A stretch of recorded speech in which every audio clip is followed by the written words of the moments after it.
Namaku Doni. Aku salah satu mahasiswa di perguruan tinggi yang ada di Jakarta. Aku ingin sekali menceritakan pengalamanku dengan sahabat kampusku yang telah lama meninggalkan aku, keluarganya, bahkan semua yang ada di bumi ini, tanpa sedikit ucapan perpisahan.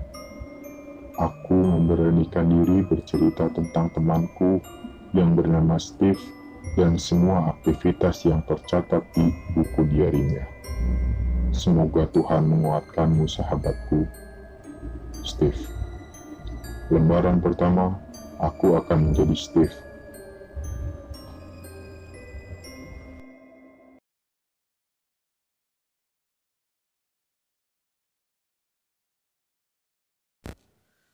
Pagi yang cerah, walaupun bosan selalu menyelimuti tubuhku. Kuseretkan tubuh ini menuju kamar mandi hanya untuk mencuci mukaku. Tanpa kusut bukan karena aku kurang tidur semalam.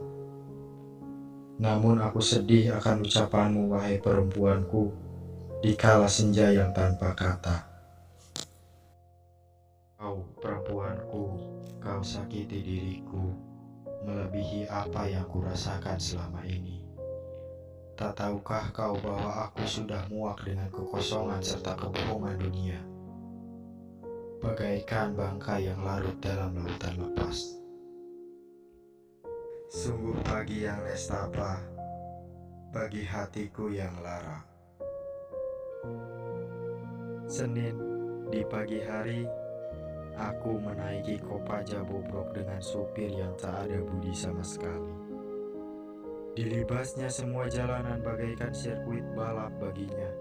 Bahkan tak heran bila Pak Tua pengemudi bajai oranye itu marah karena ketololan, wahai supir Kopaja. Nomor serinya ternyata bagus juga, sesuai dengan tarifmu yang serupa, Rp300 saja. Ah, dasar kau, supir Kopaja yang congak. Suatu hari Kopajamu akan hilang ditelan oleh kendaraan yang lebih muda dan lebih mewah. Kau akan dilibas oleh kendaraan baru seperti kau melibas Pak Tua itu dengan bajainya. Ya, pagi itu aku akan berangkat kuliah, tempat di mana mungkin bisa meluluhkan sedikit hatiku yang lara.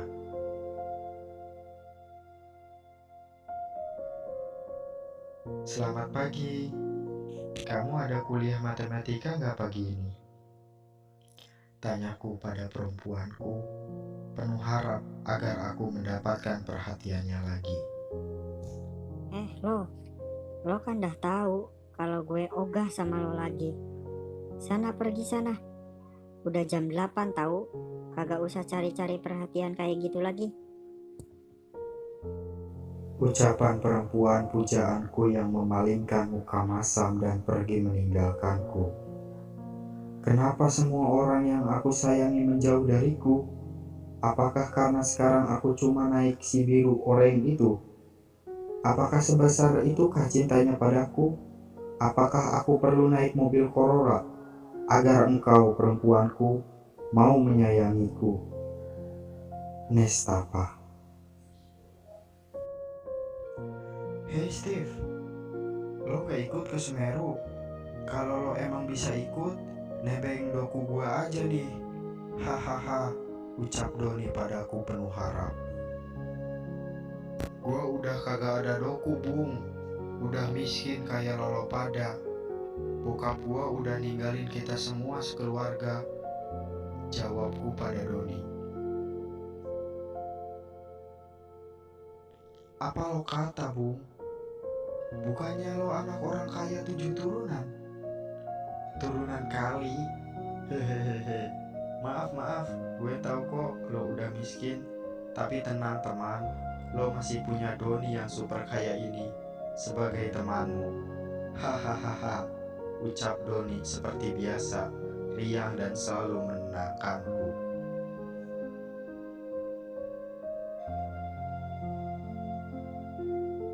Singkat cerita, kami jadi berangkat ke Semeru.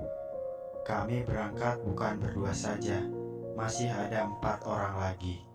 sahabat sesama aktivis dari Bandung. Di stasiun Kota Baru Malang, hari yang menjemukan bagiku, bagi orang kaya yang tiba-tiba miskin. Tapi agar tidak mengecewakan teman-temanku, aku selalu bersikap ceria, walaupun sikap ceriaku hanya fata morgana bagiku, baginya, dan bagi semuanya orang yang merasakan nestapa dan laksa di rundung duka. Perjalanan yang melelahkan kami lalui bersama. Ada teman dari Bandung menyanyikan lagu kisah cinta dari surga pada bidadari nirwananya. Ah, sialan. Lagi-lagi keluhku akan sikap dari perempuanku yang tak tahu arti dari rasa cintanya padaku. Kami pun turun dari kotak besi serta meregangkan tubuh kami dan kaki-kaki kami. Lalu kami menuju pangkalan jeep. Kita gak sarapan dulu, Bung? Laparnya minta ampun di perut, ajak Doni padaku dan yang lain. Bukannya aku tak lapar, bahkan aku dari berangkat pun belum makan. Hanya air putih saja pengganjal laparku. Udah, ayo sarapan di sini aja, Bung. Itu ada soto dok, kayaknya enak. Kami kembali ke pangkalan jeep itu. Pak, berapa kalau kita ke Pos Semeru? Tanya Doni pada tukang timer pengatur shift keberangkatan jeep di sana. Paket sekali jalan 40.000 aja, Mas. Kalau pulang pergi bisa juga lebih murah. Mahal sekali, Pak. Nggak boleh turun dikit apa? Ya, pokoknya mau pulang pergi tak kasih 60.000 aja, Mas. Gimana, Mas? Tukang timer menurunkan harganya. Ya wes lah, kita berangkat. Perjalanan yang sangat melelahkan, namun sangat menyenangkan bagi jiwa muda yang tanpa beban di pundaknya. Tapi aku hanyalah orang yang penuh rencana. Perjalanan yang tak terlalu jauh, kami hanya membutuhkan waktu setengah jam. Kami sudah sampai di pos 1, di pos Ranupani, di sini, di Pondok Kayu ini. Sewaktu diriku menyandarkan tubuh ini dan meletakkan kerir beku di warung, kami didatangi seorang bapak tua dengan perawakan yang lumayan mengundang tanya dan perasaan. Ada sesuatu yang harus kalian ingat ya nak. Jangan sampai kalian memikirkan hal yang belum terjadi. Jalani saja apapun dengan bahagia, karena bukan kalian saja yang merasa susah. Semua orang akan diberi kesusahan sesuai dengan kemampuannya masing-masing. Kata lelaki tua itu. Kami semua tersontak dan terkejut dengan ucapan bapak tua ini. Siapakah beliau sampai mampu membaca pikiran kami, atau setidaknya pikiranku? Saya Dipo nak. Biasanya orang-orang memanggilku Mbah Dipo. Ah, sudahlah. Mungkin hanya perasaanku saja. Hai, boleh ikut naik bareng gak? Sapa gadis berjaket merah. Kenalkan, namaku Patricia.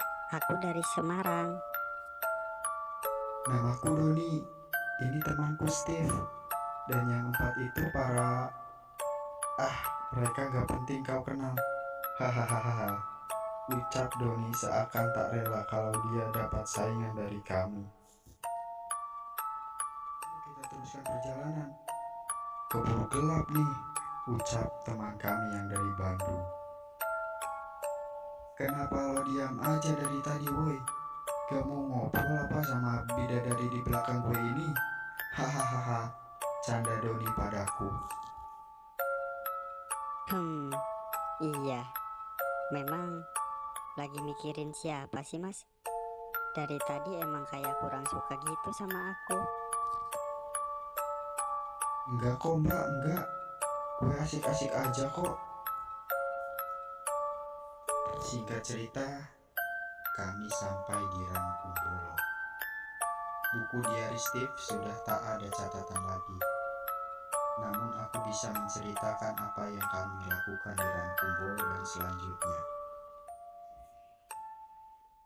Saat itu aku memperhatikan Steve. Sangat bahagia waktu itu. Tak ada bekas kesedihan yang terlihat di gulat wajahnya. Bahkan aku melihatnya terkesan bahwa Steve sudah melupakan semua beban hidupnya.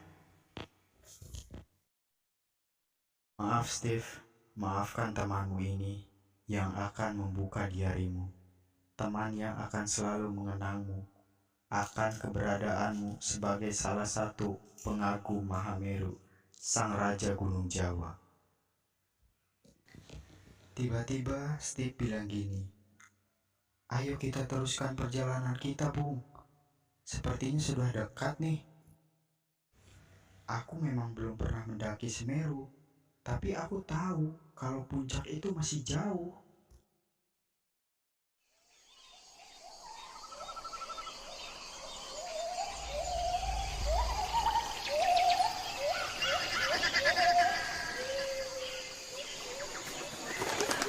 Tiba-tiba, ketika kami sedang berjalan di hutan lebat,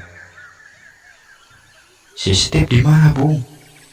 Kok nggak kelihatan?" ucap dari ketua rombonganku. Aku paniknya minta ampun di situ. "Gimana? Kemana dia, Mas?" ucap Patricia.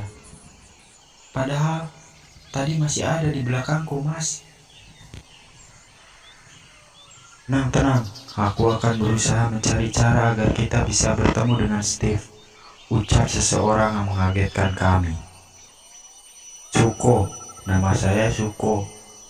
Aku dari kota ini, Mas," ucap pemuda tadi. Kulihat dari penampilannya, aku yakin bahwa dia adalah pendaki yang cukup berpengalaman di Gunung Semeru ini. Dan aku yakin bahwa sahabatku dapat kami temukan.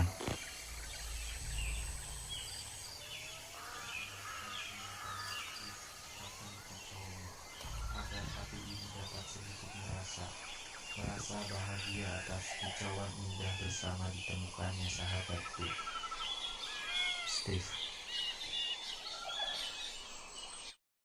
"Mas, Mbak, tolong kita berdoa saja ya. Yang aku tahu, teman Mas sudah dibawa Persigma."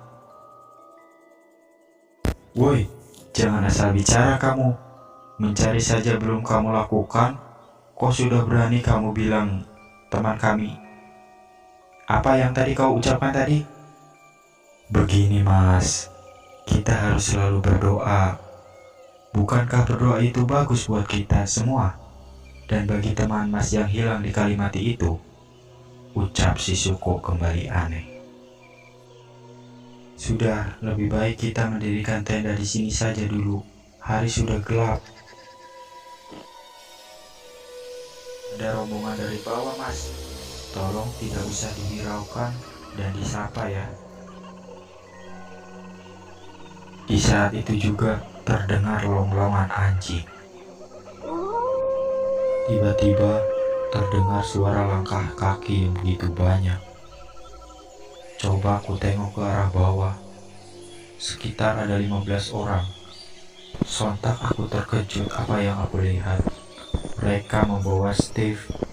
Lalu aku berteriak, "Woi, mau dibawa kemana temanku? Kembalikan temanku."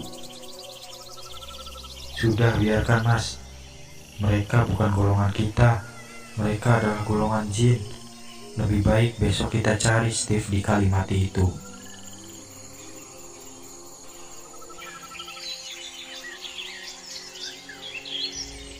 Dan keesokan harinya, ketika kami berangkat mencari Steve di Kalimati itu, aku terkejut bukan main. "Steve, kenapa kau melakukan ini? Bukannya ada